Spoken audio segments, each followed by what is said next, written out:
Welcome. Thank you. For the record, please state your name. Thomas Myers. Thank you. I'm the president of PM Technologies, and just like to say a few words about Dave. So I've known David for about 30 years. When I started an engineering firm back in 2001, David was one of the first people that I asked to join the organization. We had worked together in the past, and I knew that Dave had the knowledge and experience to help make the company a success. Dave was a hard-working guy and never shied away from what needed to be done. He was a vital part of the business success and became vice president of a firm that grew to engineering firm that grew to almost 80 employees. Dave built great relationships with our clients who trusted his knowledge and in judgment. But better, Dave developed great relationships with our employees. He was loved and admired by everyone at PMT. Over the years, we had many young employees, college grads, new people starting out in the business. Dave would make a point to take them under his wing, mentor them, teach them, check up on them. There were several of them, in fact, quite a few, who told me that Dave was like a father. Dave generally cared about our employees inside and outside of the office. He was a family man, and that family mentality was instrumental in building a family culture at our business that still exists today. He was, in fact, one of the finest people that I've ever known. I've known the Barron family almost as long. They're a very close family. His sons, Evan and Colt, I know personally. They're both college graduates with very good jobs, excellent families. His siblings, Greg and Cindy, I know Cindy, I know Greg. Greg worked for us at one point. The entire Barron extended family are some of the best people that you'll ever meet. The PM Technologies community will never be the same without Dave Barron. We miss him every day. His tragic, senseless death has had an enormous impact on our company. His outgoing personality, humor, and generosity are not replaceable. He is now lost forever to all of his friends and colleagues. But our loss can never compare to the damage this senseless act of violence has brought onto the Barron family. He, in fact, has 5 very young grandchildren who will never know what Dave Barron was like. None of the many people who love Dave will ever have the enjoyment of his company again. All we have is the memory of who Dave was and the good times that we shared together. I ask this court to impose a sentence that will ensure that Suzanne Mericle never has the opportunity to inflict the kind of pain and suffering that she's perpetrated on the Barron family to any other family, ever. Thank you. Thank you for your impactful words. Thank you. And Judge, next I'm going to read a statement from Jessa Barron. Reads, "Last March, my uncle David was taken from us in an act of violence that shattered our family forever. There is no making sense of this, and there will always be grief in knowing that such a kind, gentle, and loving man is no longer here. My dad lost a brother, my aunt lost a brother, and my cousins will never again get to hear their father's voice or have their kids grow up with their grandfather.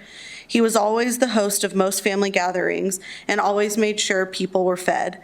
No one ever went hungry when he was around. He went out of his way to include any and everyone, whether they were immediate relatives, brand new to our family, or friends who've become family over the years.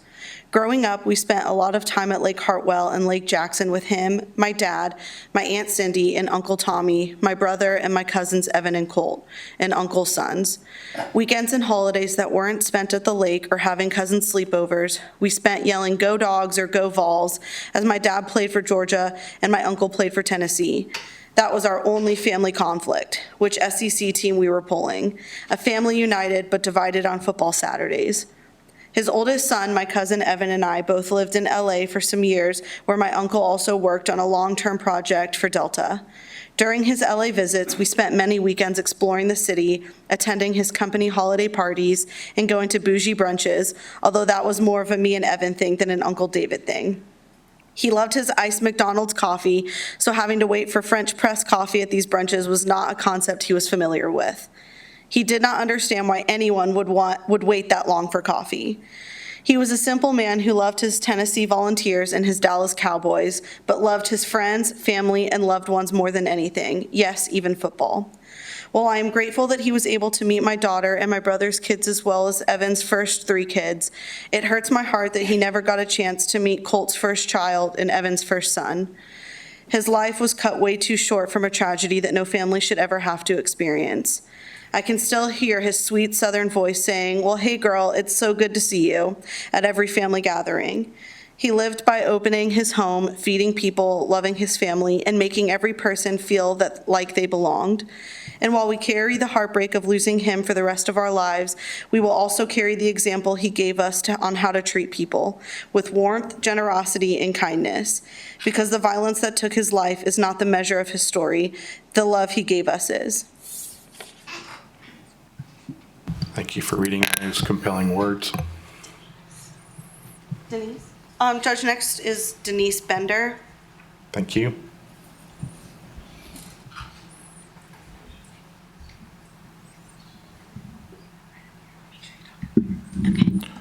Welcome. Thank you. Please state your name for the record. I'm Denise Bender.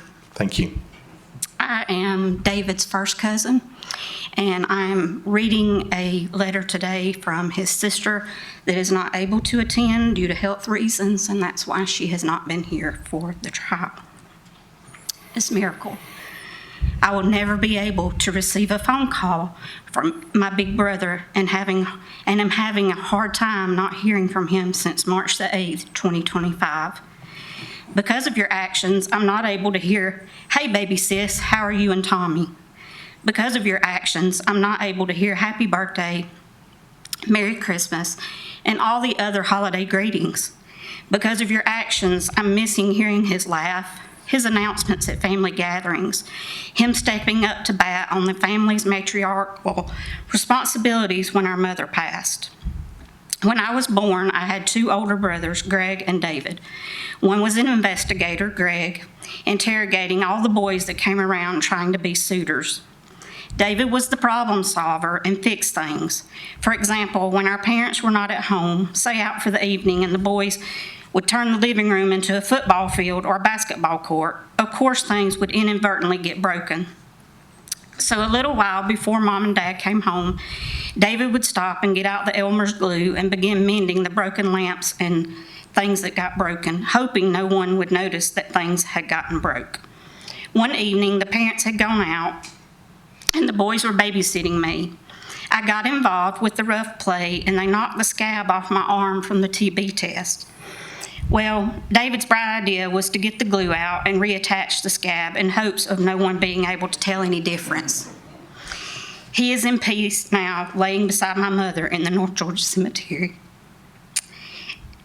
It makes me feel so terrible that because you took his life, you left Colt and Evan fatherless. You do not know me. We have never met, and I'm glad that I never had a personal relationship with you. Natural death is one thing to try and get over, but taking my brother's life over a jealous rage is inexcusable. So, Your Honor, I'm asking you to consider the maximum sentence you can get on what she has been convicted of, murdering my brother. That way, she can spend the rest of her life thinking about what she has taken away from this family, from his loving sister, Cindy Barron Foster. Thank you for those powerful words. Thank you. Deb? And Judge, this is going to be Deb Barron.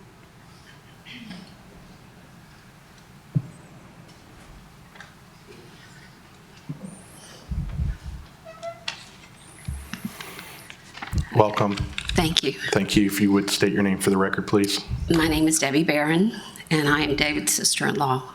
I'm married to his younger brother, Greg, and I met Deb to Evan, Brittany, Colt, and Allie.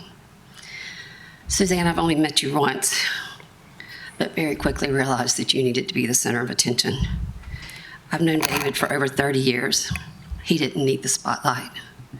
His gentle spirit was always to make sure to support and encourage everyone, make sure everyone was happy and enjoying themselves and comfortable in any given situation.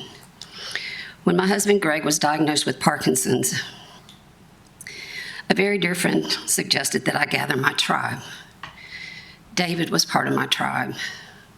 He was also part of the community that was to help take care of his younger sister, Cindy Foster, who was diagnosed with MS many years ago. He was always there when you needed him. He was just that person. David was all about family. Because of your choices and actions, Suzanne, so many of life's opportunities have been taken away from David, his family, and friends. David will never be able to meet his new grandsons, who were born in December of 2025, and most recently in March of 2026, while this trial was taking place. You are the woman who has been found guilty of his murder. Because of that, David will never meet them. David won't be able to see his 3 granddaughters grow and become young women. He won't be able to see his great-nephews and great-niece grow up to be adults. None of these babies will ever be able to truly get to know the gentle giant that David was. They will not benefit from his compassionate, loving spirit. They will not know his generosity, his devotion to family, and his wonderful kindness. He was not the monster you portrayed him to be. He was the kind, giving man, always willing to help, and always focused on making sure others were happy and well taken care of in any situation. After listening to all the accusations that you made during this trial and knowing the man that David was, I can only conclude that you transferred your narcissistic, selfish, insecure, jealous, manipulative, and deceitful actions and accused David of them as an excuse for your horrible crime. He was not the person that you're trying to make him out to be. It's interesting that you're the only person that I've met that David has had a relationship with that has ever made the negative accusatory statements about David's demeanor or his actions as an assault on his character, especially given that he has 2 ex-wives of which neither of them has ever expressed the accusations of his character that you have. In fact, they both showed up to defend his character. One was a relationship of 25 plus years and one of around 13 or so years. They kept in touch after the marriages ended. Of course, you didn't like this and didn't understand that sometimes those relationships are part of who that person is and who they became. Jealousy is never a good trait. Something is amiss with what you're trying to claim about David. I don't understand how you can fear for your life, say he's abusive, yet you will drive from St. Simon's Island to Gainesville, Georgia alone, stay with him alone in the house, allow your son to stay there alone with David instead of staying with you in St. Simon's. It just doesn't make sense to me. You also manipulated him with false texts on occasions to coerce him to come see you. I believe the abuse came from you, Suzanne, not David. But let's be honest. David's family is not the only family that's been damaged by your choices. Your family will never be the same either. My hope today is that you get what you deserve based on the jury's ruling of your choices and your actions. Choices have consequences, and I hope that Judge Breakfield has been able to see through your lies and manipulation. Choices have consequences. It's time for you to receive the maximum penalty for those choices. Thank you for those very compelling words. Thank you. Judge, next is Greg Barron.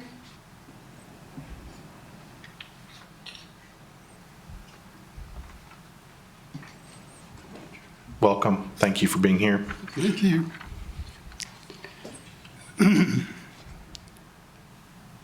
I'm David Barron's brother. The second I was born, I had a big brother.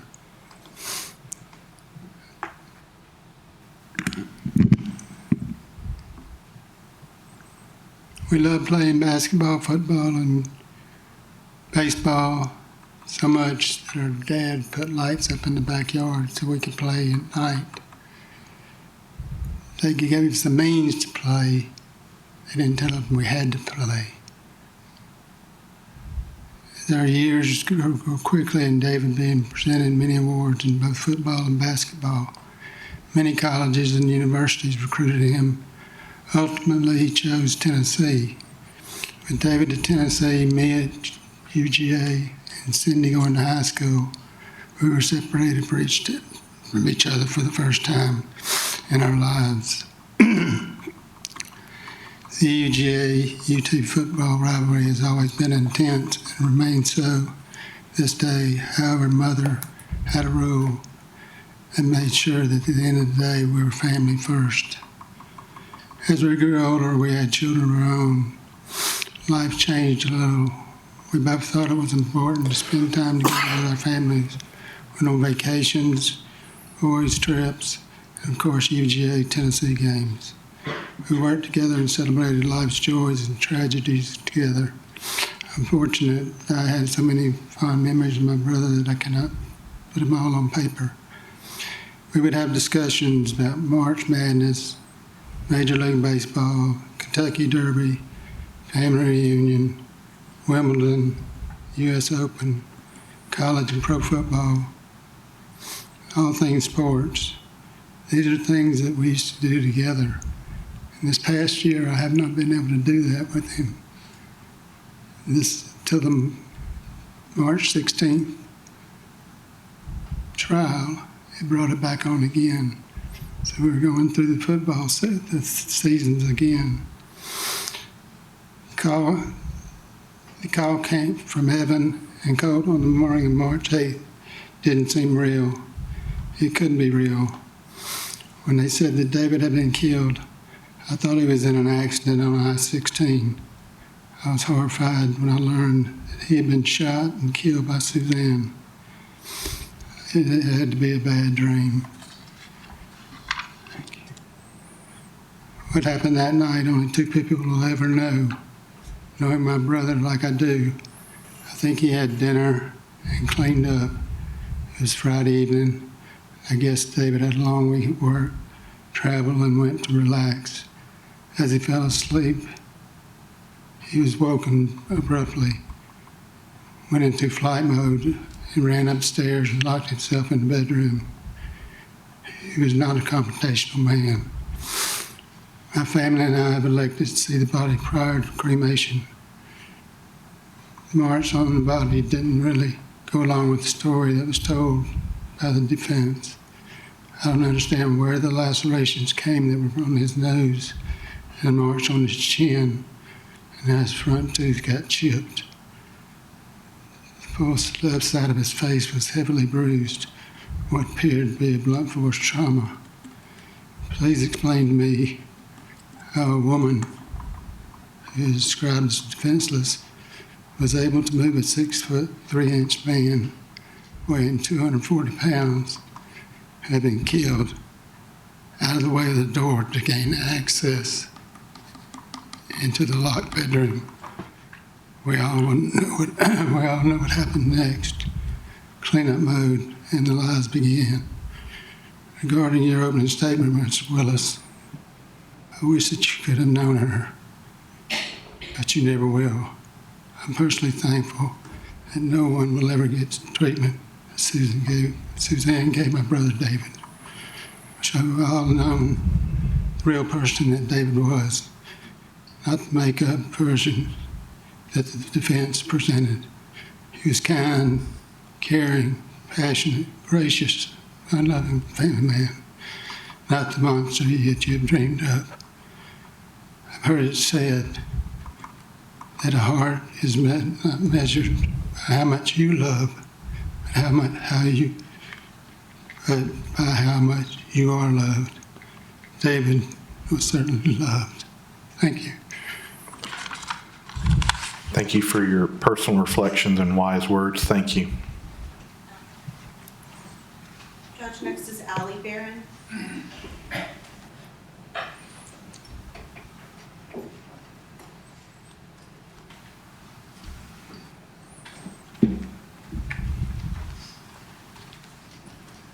Welcome. Please state your name. I'm Alexandra Barron, but I go by Allie. Thank you.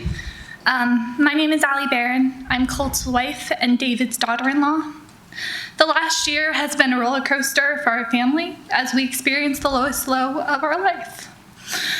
On March 8th, 2025, our lives changed forever. That morning began normally. I woke up and took our dog Freddie for a walk in our neighborhood. And while I was outside, I received a text from Colt that simply said, "Come home now." The moment I read it, my stomach dropped. I knew something terrible had happened. My anxiety was running through a laundry list of possible scenarios, but I could never have imagined the magnitude of what had occurred. When I got home, Colt was sitting in our family room, tears in his eyes. A rarity for Colt, whose personality lends itself more to joy and playfulness than sadness. Detective Mefford had come to the house to tell us, as the closest family in proximity to the house, that David had been shot by Suzanne during an argument and did not survive. Colt was the first person to hear the news. He had to receive that news by himself, alone. David's son had to hear from a stranger in our living room by himself that his father had been murdered. After that, Colt and I had the unbearable task of calling Evan and Britney to alert them of the news, and then the four of us began to alert the rest of the family. We had to listen over and over again as the people who loved David experienced the same shock and devastation that we had felt. Our hearts shattered with each phone call because the sentiment was the same. How could this have happened to David? At his core, David was a caretaker. He was a provider. He constantly looked for ways to help the people he loved. After selling his home in Hilton Head, David moved in with Colt and I while figuring out his next chapter. Colt and I had recently bought our home, and we were constantly working on projects around the house. Colt and I would laugh because David never called them your projects. He always called them our projects because he wanted to be involved. Whether it was yard work or hanging light fixtures, taking out the trash, or helping to plan our backyard, David showed his love through showing up. In addition to being a wonderful father to his sons, he loved Evan and Brittany's daughters, his granddaughters, so incredibly much. He was so proud to be a grandfather. So when Colt and I found out we were expecting our first child, while there was so much joy and excitement, a bright light in the darkness of last year, there was also an underpinning of sadness. Our son, Charlie James Barron, will never meet his grandfather.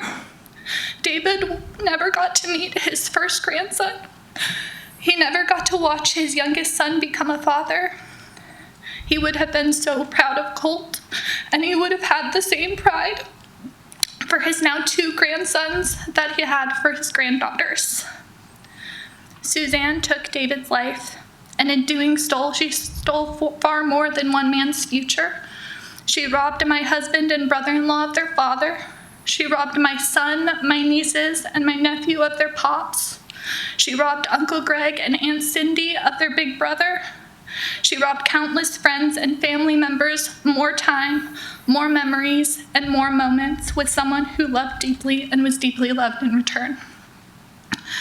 No sentence handed down today will bring David back. That said, we ask the court to recognize the depth of this loss, the magnitude of the harm caused, and the permanent impact Suzanne Mericle's actions have had on every person who loved David. Suzanne's family will continue to see her, hear her voice, and have her be a part of their lives, albeit in a different capacity. Our family is not afforded the same luxury. David deserved more time. Our family deserved more time with him, and my son deserved the chance to know his grandfather. Thank you. Thank you for your very impactful testimony. Thank you. Allie Perrin. Oh, no, sorry. Britney Baron.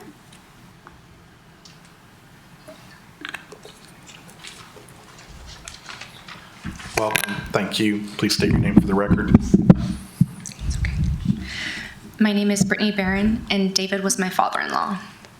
This past year has been one of the most difficult years our family has been through. Losing David has been really tough. He didn't deserve to have his life taken away by such a violent and senseless act. Our family will never be the same from losing him this way. I still can't make sense of why Suzanne couldn't control her actions and had to take his life. What hurts the most is knowing this could have and should have never happened. David was an incredible father, father-in-law, grandfather, brother, uncle, and friend. A person that everyone could count on, who had the biggest heart and was loved so much. Not the monster that Suzanne fabricated and spewed multiple lies about. I've been trying to make sense of it all for a while now, and it still doesn't add up. I'll never forget the feeling I got about Suzanne after she was at our house on Thanksgiving. She was rude and downright mean to David, to the point where he would just leave the room when she was speaking negatively about him. That was my first red flag. I don't need to go into details about the second red flag because that was covered in the trial, but any grown woman who texts their partner's son to try to manipulate his thoughts and feelings about his dad has some serious issues. This has impacted us in more ways than anyone can imagine. The countless sleepless nights, the grief, the anxiety, the confusion, the anger, and the sadness are just some of the feelings and emotions we've been going through. The wait for closure and praying that Suzanne gets the maximum sentence for taking David's life has already felt like a lifetime. We are ready to put this chapter behind us and move forward to honor David's memory every chance we get. I would give anything for our family to have more time with him. He should be here. He should be coming over to our house on the weekends, bringing his grandchildren some crazy loud noise toy that he always thought was the funniest thing, and they did too. They loved him. He should be able to hold his grandson and be in awe of the fact that we actually had a boy after 3 girls. He would be talking about it for months after he was born, that he couldn't believe we had a boy. He should be here for all the big life events that have happened over this past year and for the years to come, but he isn't and he won't be. It's just not fair that he was taken away from us. My husband lost his hero, my children lost their pops, and I lost my kind, caregiving father-in-law who treated me like his own daughter. No sentence or amount of time will ever heal the pain of losing David, and we are left with a void in our hearts for the rest of our lives. Thank you so much for your very impactful testimony. Thank you. Baron.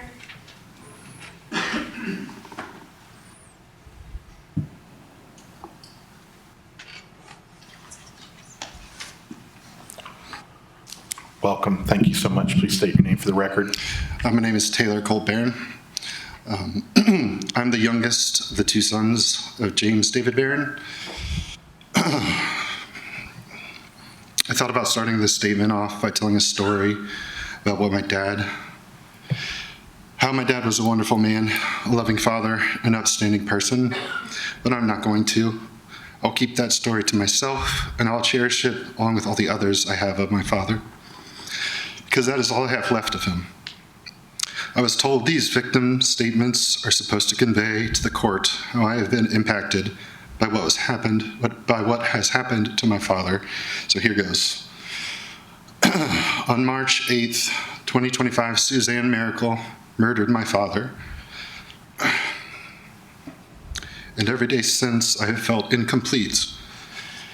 Incomplete in the ability to truly enjoy the things that happen in my life.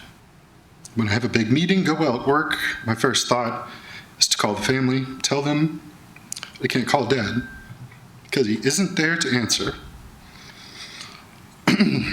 Holidays where we are planning a big get-together feel a little bit less joyful because he isn't there to help us plan. Betting on the Falcons or the Braves seem to lose its luster, knowing I'll never be able to go to a game with him again. Any fun new restaurants that Allie and I find taste a bit less good because we can't take him and see him judge the food for the first time. Life feels incomplete. Even the birth of our first child was one of the happiest moments of my life, yet I couldn't feel absolutely thrilled in that moment because I knew my son would never meet his grandfather. This feeling of incompleteness hurts, and I can't make it go away. It's something I'm going to have to learn to live with, but I haven't yet. But past that pain, what hurts the most is seeing what Suzanne's actions have done to my family. My uncle has lost his older brothers, someone he considered his best friends, as you heard earlier, his fishing buddy. He will never be able to call my dad on a random Thursday, pack his bags, and spend a weekend at the lake talking about who knows what. Suzanne took that from my uncle. My aunt has lost her older brother and the rock of a family. As stated, she has MS and sadly has not been able to be present with us throughout this whole process. But she will never be able to call her older brother, talk for hours about the goings-on in the family and all of our lives. Suzanne took that from her. My mom has lost the father of her 2 sons, and one of the few men she could truly trust to always have her sons back. Suzanne took that from my mom. Our family friends, who are all here, have lost a lifelong friend who they can no longer share and retell old stories with. Undoubtedly, countless Tennessee football stories, I'm sure. Suzanne took that from all of them. And lastly, my brother has lost his father, a man he looked up to for guidance, both personally and professionally. A grandfather to his now 4 children, a role model, and all he wanted to do was make proud. You took that from my brother. She has taken all of these things away from my family, and I want an apology, but I know I will never get one. So I want to ask the court a favor when considering the sentencing, and understand who the real victim is, my father and our family. We all heard testimony about trauma, abuse, and PTSD that Suzanne claims to have endured, but in my eyes, as the son of a man who is dead because of her abuse, they are a guise to avoid accountability. Claiming to have endured issues as serious as trauma and PTSD without justification diminishes the experience of the people who truly suffer from those conditions every day. You and the defense team should be ashamed of how you tried to tarnish my father's good name, and I will never forgive you for that. Suzanne murdered my father, and she needs to be held accountable for her actions, and I ask the judge to give her the maximum sentence so that she is never able to hurt another person or family again like she has hurt mine. The maximum sentence so that she can spend the rest of her life thinking about what she has taken from us and how she has left me forever incomplete. Thank you for your heartfelt testimony. Thank you. David Barron. And Judge, may we have the projector?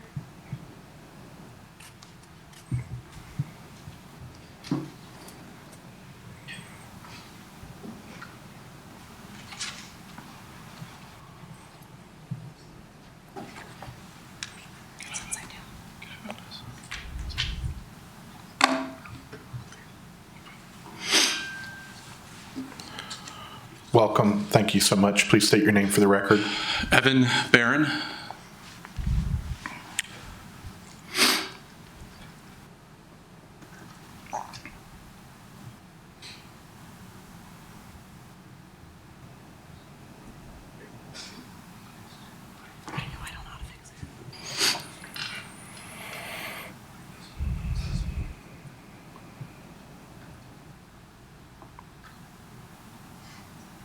That's fine. It's okay. It's okay.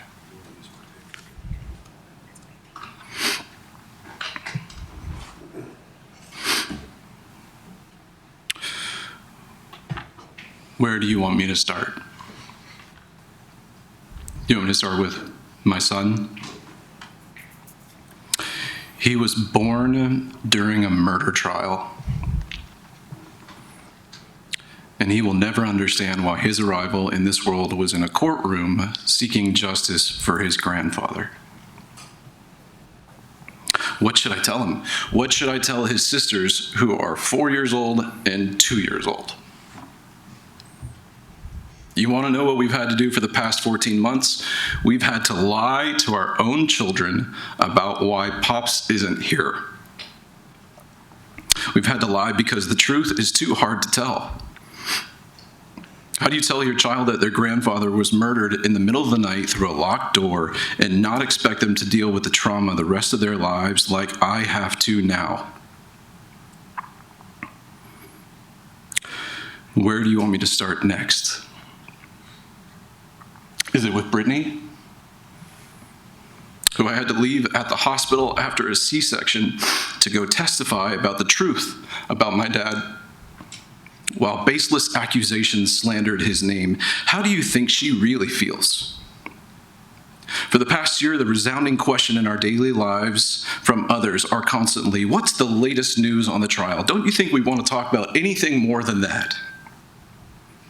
How can you not think that our lives and our relationships should be centered around the positive impacts of raising a family, not haunted by the events of March 8th? Who should we discuss next? You know, the defense team loves posing statements as questions, so who should it be? My employer, my friends, my family? They're all here in this room. Listening online and watching all over the United States, these people that have been here every day of this trial cared about Dad in every chapter of his life because he was a great man. I'm truly not going to spend this whole speech talking about how to defend my dad because I don't think the moment calls for it. We all know who he was. If I felt that he had even tipped off the edge of the pedestal that I hold him on, then I would most certainly would. But there are enough people out there and in here that have heard the lies, the admission of lies, and even the paid for lies. No one believes a single word out of the entirety of the defense team's mouth. Your Honor, this is the hardest part. Is this what a victim's impact statement is supposed to sound like? Is this what it's supposed to be? Should I be waiting for an objection by the defense team for saying how I feel? If this is supposed to be the forum to let you know how the loss of my father has affected me, then how should I phrase it? You already know that I'll never see him again. I'll never hold his finger again. I'll never have French toast again, never hang Christmas lights again, never have him hold my kids again, never hug him again, never hear his laugh again, never get to work with him again, never have him teach me again, never go to a football game again, never hear his voice again.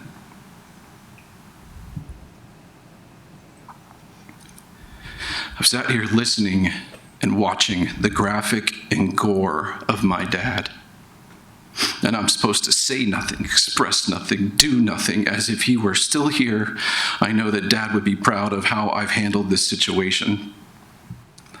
But to be perfectly honest, Your Honor, I hope you're proud of this entire family in your courtroom. This is the level of class that I expect our family to uphold, just as Dad taught us. We have been patient, respectful, and diplomatic. But do you think that's how we really feel right now at this moment? Does anyone know the comments that we've had to hold under our breath or the outcries for the falsities that we've had to keep quiet? I speak on behalf of this family and represent the voices of those wishing to say the things we could for Dad and for all other victims before him of Suzanne's actions. It's been a year of waiting for this moment, and we've had time to be sad, but I look around at the people that are here with us now, and we're just angry. I've grown empty and tired of holding my head high without some relief of letting you know how angry I am that you took my father away from me. There's a litany of things I want to say to those people on that side of the room. The last year and the last 2 months have brought my family immense sadness, immense anger, and above all, a resolve with Colt and I to make sure that our dad's legacy is defined by what it actually is, as opposed to what Suzanne and her team have callously and falsely portrayed it to be. You all should be ashamed of yourselves. You let the world, you broadcast to the world to see over the course of this trial how you smeared him with the lies. You've tried to embarrass me, embarrass my family, embarrass my business. You took him from us and you've attempted to take down his good name with you, and it's pathetic.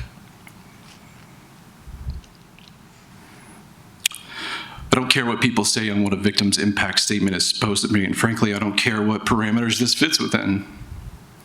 But it's how I feel. I've already had to give a eulogy speech for my father once. I'm not going to do it again. I ended that speech by asking if I had said all the words I wanted to say and should say, and I find myself in this situation asking myself the exact same thing. The boiling point of emotion I feel from my family behind me is the one final thing we'd all like to say. Let's hear this sentencing as defined by the rule of law and the sentencing that should be given, so that everyone can start forgetting who she ever was.